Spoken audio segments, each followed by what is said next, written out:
वादिनां करुणया पुराणगुह्यं तं व्याससूनुमुपयामि गुरुं मुनीनां. സൂതപൗരാണികൻ തൻ്റെ ഗുരുനാഥനായ ശുകാചാര്യനെ ധ്യാനിച്ചുകൊണ്ട് തുടങ്ങുന്നു. കാരണം ഏത് സത്കർമ്മം ചെയ്യുമ്പോഴും ആദ്യം ഗുരുവന്ദനം. നമ്മളൊക്കെ ആദ്യം ആചാര്യവരണം ചെയ്യാറുണ്ടല്ലോ.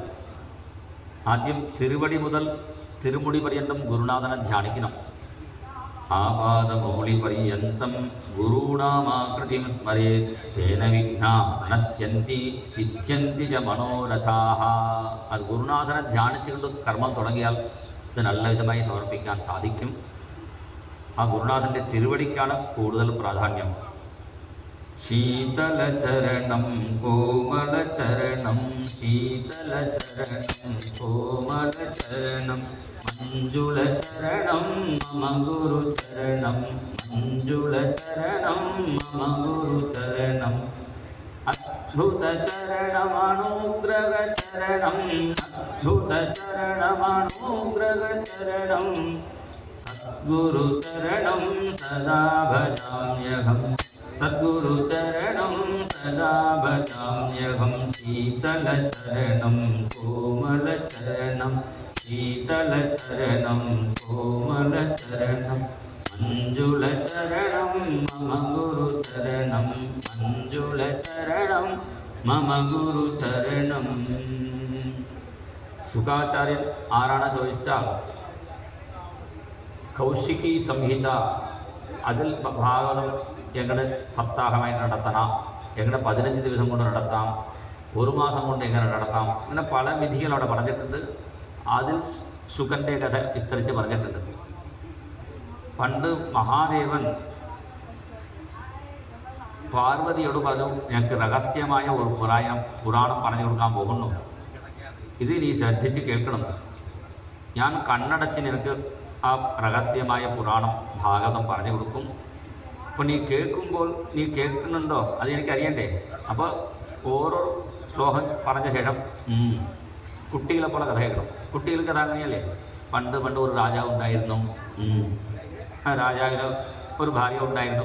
ആ കുട്ടികൾ ഒന്ന് കഥ കേൾക്കും. അതേപോലെ നീ കേൾക്കണം. ശരി പറഞ്ഞ് പാർവതിയെ പ്രത്യേകം ഒരു സ്ഥലത്തിൽ, ഓരോ ആളും വരാതെ സ്ഥലത്തിൽ മഹാദേവൻ പാർവതിയെ ഇരുത്തി കഥ പറഞ്ഞു കൊടുക്കാൻ പോകുന്നു. അപ്പോൾ നന്ദികേശനോട് പറഞ്ഞു, ഉള്ളിലേക്ക് ഒരാളെ പറഞ്ഞു വിടരുത്, പുറത്ത് ആൾ കാവൽ നിൽക്കണം.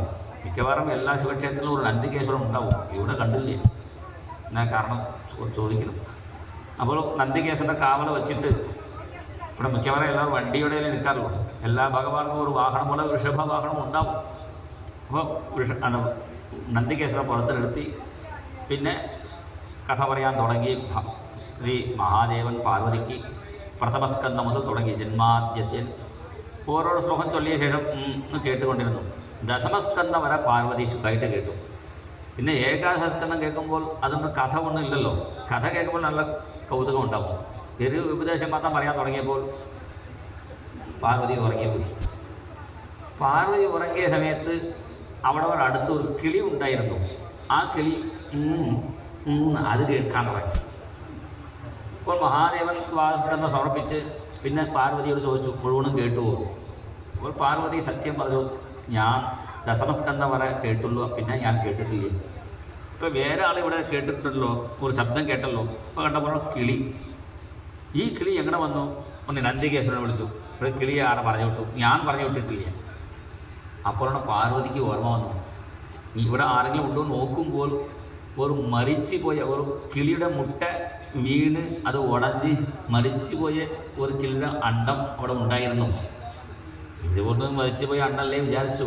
പക്ഷേ ഭാഗവതം അമൃതമായ പുരാണമായതുകൊണ്ട് ഈ ഭാഗവതം കേട്ടത് കൊണ്ട് എന്തായി, ആ മരിച്ചുപോയ അണ്ടത്തിൽ നിന്നും ആ കിളി പുറത്തു വന്നു.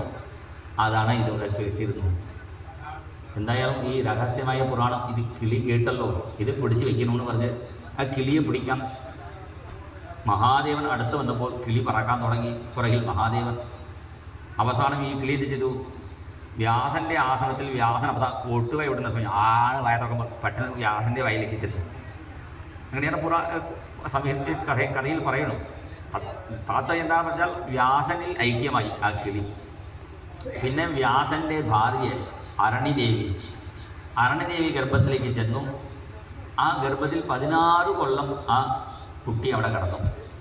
അപ്പോൾ വ്യാസൻ പ്രാർത്ഥിച്ചു, ഒരു കൊല്ലം ഗർഭം ധരിക്കാൻ അതിന് ബുദ്ധിമുട്ടാവണം. 16 കൊല്ലം അമ്മയുടെ വയറ്റിൽ നിന്നാൽ അമ്മയ്ക്ക് ബുദ്ധിമുട്ടാവുന്നല്ലോ, പുറത്ത് വരണേന്ന് പ്രാർത്ഥിച്ചപ്പോൾ അമ്മയുടെ വയറ്റിലിരുന്ന് ശുകാചാര്യൻ പറഞ്ഞു, ഞാൻ പുറത്ത് വന്നാൽ എന്നെ മായ ബാധിക്കാൻ പാടില്ലേ, അതുകൊണ്ടാണ് ഞാൻ പുറത്ത് വരണില്ലേ.